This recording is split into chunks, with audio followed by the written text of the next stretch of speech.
Morning बच्चों, class 10th की maths की क्लास में आप सबका स्वागत है बच्चों। और हम पढ़ रहे थे पहला चैप्टर वास्तविक संख्याएं, रियल नंबर्स। तो बच्चों इसमें हम लोगों ने पढ़ा था यूक्लिड विभाजन प्रमेय का, जो कि a बराबर होता है BQ प्लस R, जहाँ पर R का मान जो है वो 0 के बराबर या 0 से बड़ा होगा। साथ ही साथ बच्चों R का मान जो है वो B से छोटा होगा। प्रश्नावली 1.1 जो है हम लोगों ने स्टार्ट कर दी थी और यूक्लिड विभाजन प्रमेय का प्रयोग करके हम लोगों ने बच्चों SCF निकालना सीख लिया था। और क्वेश्चन नंबर 2 तक हम लोग प्रश्न हल कर चुके हैं। आइए बढ़ते हैं, आज हम स्टार्ट करते हैं प्रश्नावली 1.1 के तीसरे क्वेश्चन से। तो देखते हैं तीसरा क्वेश्चन क्या है बच्चों। किसी परेड में 616 सदस्यों वाली एक सेना या आर्मी की टुकड़ी को 32 सदस्यों वाले एक आर्मी बैंड के पीछे मार्च करना है। दोनों समूहों को समान संख्या वाले स्तंभों में मार्च करना है। उन स्तंभों की अधिकतम संख्या क्या है जिसमें वे मार्च कर सकते हैं। ठीक है, तो इसमें घुमा फिरा कर कहा गया है, लेकिन हमें क्या करना है, इसका SCF ज्ञात करना होगा बच्चों। किसका 616 का और 32 का। इसका जो SCF होगा जो है वही जो होगी स्तंभों की संख्या होगी। तो चलिए आइए हल करते हैं क्वेश्चन नंबर 3। क्या लिखेंगे बच्चों, जो स्तंभों की अधिकतम संख्या होगी,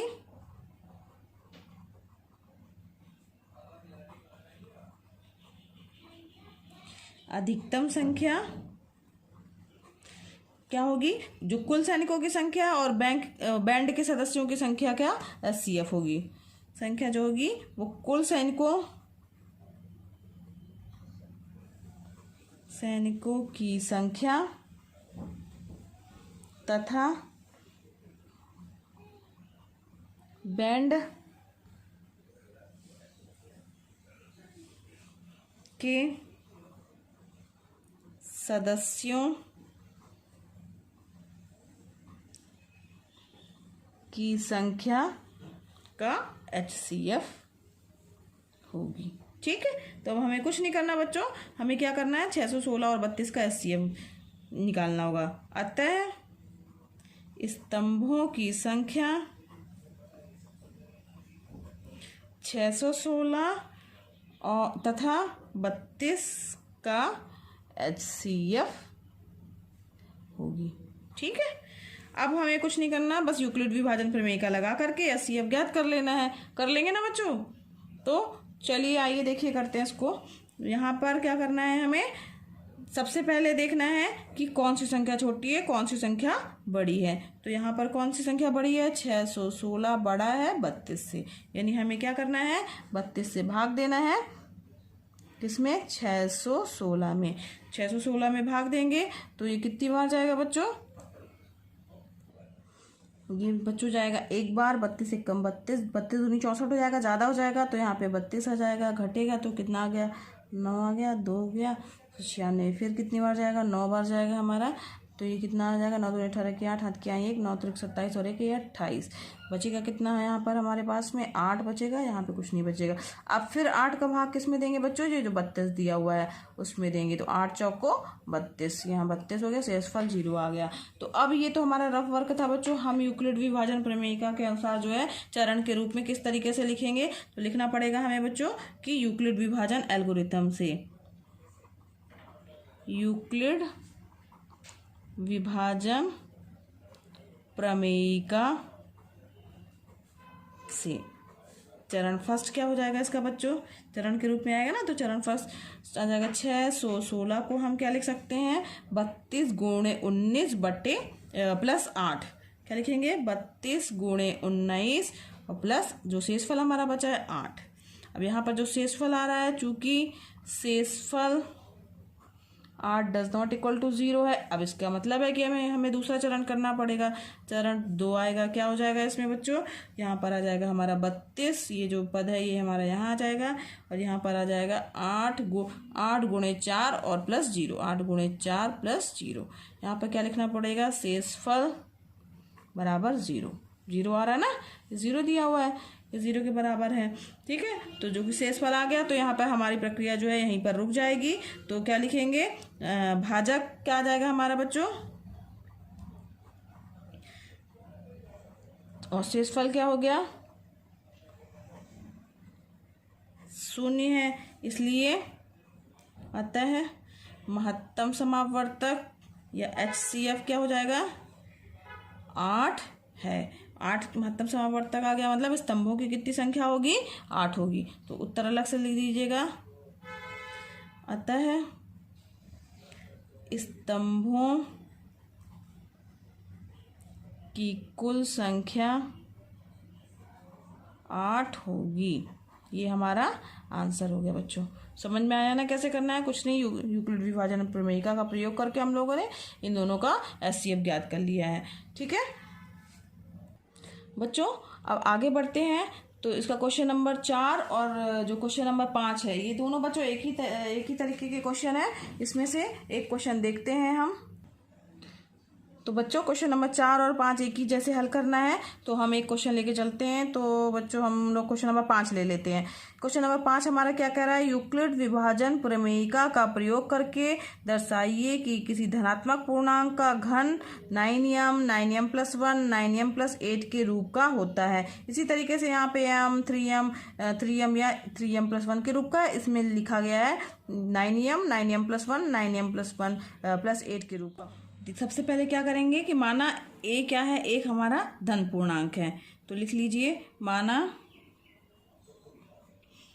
a क्या दिया हुआ है, एक धनात्मक पूर्णांक है। ठीक है, और यदि b = 3 ना, तो जब अगर b = 3 है तो संख्याओं, तो a जो है वो संख्याओं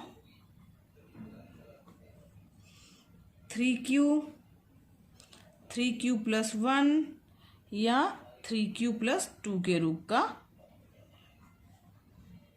होगा। ठीक है, 3q+2 के रूप का हो जाएगा। अब सबसे पहले बच्चों हम देखते हैं कि अगर हमारे पास जो ये धनात्मक पूर्णांक है b = 3 है, तो ये जो है 3q+1 3q+2 के रूप का होगा। क्योंकि जैसे अगर मान लीजिए a है और 3 है अगर b, तो यहाँ पर हम भाग करेंगे बच्चों, तो यहाँ पर हमारे पास क्या आ जाएगा, यहाँ पे a दिया हुआ। ठीक है, यहाँ पे मान लीजिए q बार जाता है, तो अब q बार जाने के बाद यहाँ पर हमारे पास में ये a है। ठीक है, और q बार जा रहा है बच्चों, तो शेषफल मान लीजिए हमारे पास क्या बचा हुआ है, r।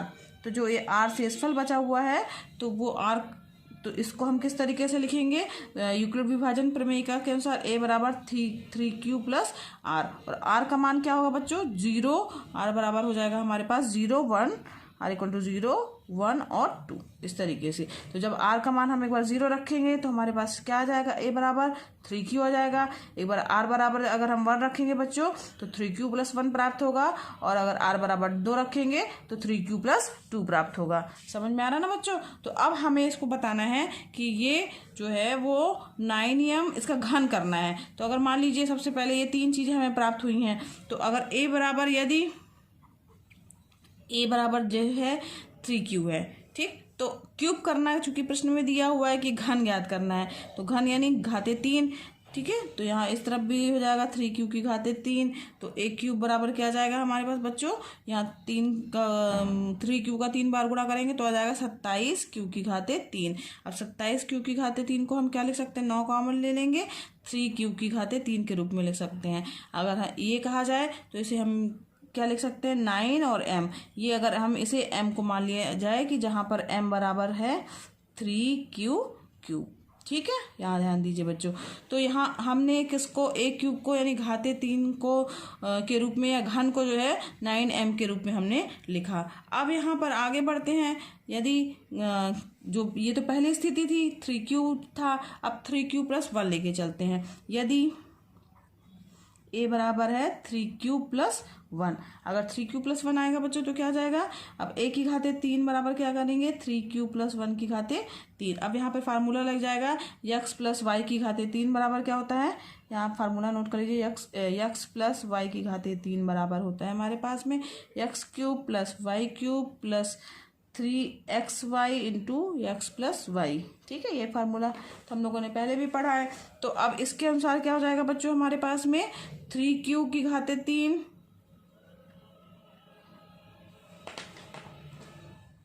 ठीक है, 3q की घाते 3 हो गया, प्लस 1 की घाते 3 हो जाएगा, प्लस 3 × 3q, 1 और 3q+1। अब यहाँ पे इसको हल करेंगे, यहाँ आ जाएगा 3 का 3 बार करेंगे तो 27 क्यू की घाते 3 प्लस 1 प्लस यहाँ 3 त्रिकाई 9 यानी 9Q इंटू 3Q प्लस 1 आ गया। समझ में आ रहा है ना बच्चों। अब इसके बाद इसको 27 ये जो लिखा हुआ है 27 क्यू की घाते 3, इसमें से हम ये जो पूरा है इसमें से हम क्या 9 जो है वो क्यू जो है वो हम कॉमन ले लेंगे, 9 सब में से कॉमन ले लेंगे तो क्या बचेगा हमारे पास 9 त्रिक 27 यानी 3Q की घाते 3 बचा, प्लस इसमें से कॉमन ले लिया 9Q तो यहाँ 3Q बचा, ये यानी 9Q जो है हमने इसमें से कॉमन लिया बच्चों, इस वाले भाग में से और इसमें से, और 1 जो है वो हमने लास्ट में अलग से लिख दिया प्लस 1। यहाँ पे 3Q प्लस 1 आ गया और यहाँ पे प्लस 1 हमने अलग से लिख दिया, जो ये 1 था इसको हमने इधर लिख दिया है, बाकी इस पद से और इस पद से हमने क्या ले लिया 9 जो है खाली कॉमन ले लिया है। तो यहाँ पर 3Q, ये Q कॉमन नहीं लिया बच्चों, 9 खाली कॉमन लिया तो Q का गुणा इससे होगा तो 3Q स्क्वायर आ जाएगा और Q का गुणा 1 से होगा तो Q आ जाएगा। समझ में आया। ठीक, अब यहाँ पर हमारे पास जो बचा हुआ है वो क्या हो गया, एक तरह से कहा जाए 9m प्लस 1 के रूप का होगा। ये पूरा हमारा क्या हम इसको मान सकते हैं 1 के रूप में मान सकते हैं, यानी m बराबर क्या है जहाँ पर 3Q की घाते 3, जहाँ पर बच्चों यहाँ 3Q ये हो गया plus 3Q square plus Q। ठीक, तो इसको हम किस तरीके से हम लोगों ने लिख लिया 9m प्लस 1 के रूप में लिख लिया। अभी हमारे पास तीसरी स्थिति भी बाकी है बच्चों, यदि a बराबर क्या हो 3Q प्लस 2 हो तो a क्यूब करेंगे, अब 3Q प्लस 2 आया बच्चों तो a क्यूब करेंगे तो क्या हो जाएगा 3Q प्लस 2 की घाते 3 आ जाएगा। अब यहाँ पर इसको हल करेंगे बच्चों, इक्वल टू हो जाएगा 3Q की घाते 3 प्लस 2 की घाते 3 प्लस 3 इंटू 3Q इंटू 2 और यहाँ पे 3Q प्लस 2, फार्मूला हमने लगा दिया है वही ऊपर वाला। तो ये हो गया बच्चों 27Q की घाते 3 प्लस 2 का 3 बार गुणा करेंगे 8 आ जाएगा, प्लस ये 3 त्रिकाई 9 9 दूनी 18 यानी ये क्या हो जाएगा 18Q हो गया और यहाँ 3Q प्लस 2 हो गया ना। तो यहाँ पर Q का अंदर गुणा कर देंगे तो ये क्या हो जाएगा बच्चों, यहाँ पर 27Q की घाते 3 प्लस 8 प्लस इसका Q का खाली गुणा कर रहे हैं तो क्या आ जाएगा बच्चों, यहाँ पर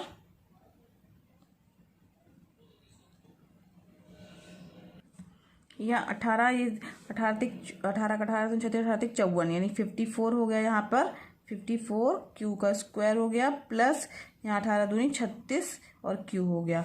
ठीक है, अब इसके बाद बच्चों क्या होगा, यहाँ पर इसको इसमें से ध्यान दीजिए बच्चों, ये कॉमन लेंगे हम, इसमें से क्या कॉमन आ रहा है 9 हमने कॉमन ले लिया। ठीक है, यहाँ पे 8 जो ये बचा हुआ है इसको हमने अलग लिख दिया प्लस 8। अब यहाँ पे 9 हम कॉमन ले लेंगे तो क्या आ जाएगा 9 त्रिक 27 यानी 3Q की घाते 3 प्लस यहाँ पे क्या आ जाएगा, इसमें से कॉमन लिया तो 6Q स्क्वायर आ जाएगा प्लस यहाँ पर 9 चौको 36 4Q आ जाएगा। ठीक, समझ में आ रहा है ना बच्चों। तो ये प्लस 8 हो गया, यानी यहाँ पर इसको हम क्या लिख सकते हैं 9m प्लस 8। यहाँ पे ये पूरा क्या आ जाएगा हमारे पास में m की वैल्यू हो गई, क्या वैल्यू हो गई, यहाँ पर m की वैल्यू हो जाएगी, जहाँ पर m बराबर हो गया 3Q की घाते 3 plus 6Q square plus 4Q। ठीक, तो इसको हमने किस तरीके से लिख लिया बच्चों 9m प्लस 8 के रूप में लिख लिया। अब बच्चों इसको हम इस तरीके से समझ सकते हैं कि अब हम a को क्या लिख सकते हैं, जो इसका a की घाते 3 है उसको 9m के रूप में भी हमने लिखा, घन a के घन को 9m के रूप में भी लिखा, और दूसरे केस में बच्चों हम लोगों ने इसको क्या लिखा 9m प्लस 1 के रूप का लिखा, और बच्चों तीसरे केस में बच्चों हम लोगों ने 9m प्लस 8 के रूप में लिखा। तो इस तरीके से हमारा क्या निष्कर्ष निकल के आया बच्चों कि a जो है धनात्मक पूर्णांक के घन को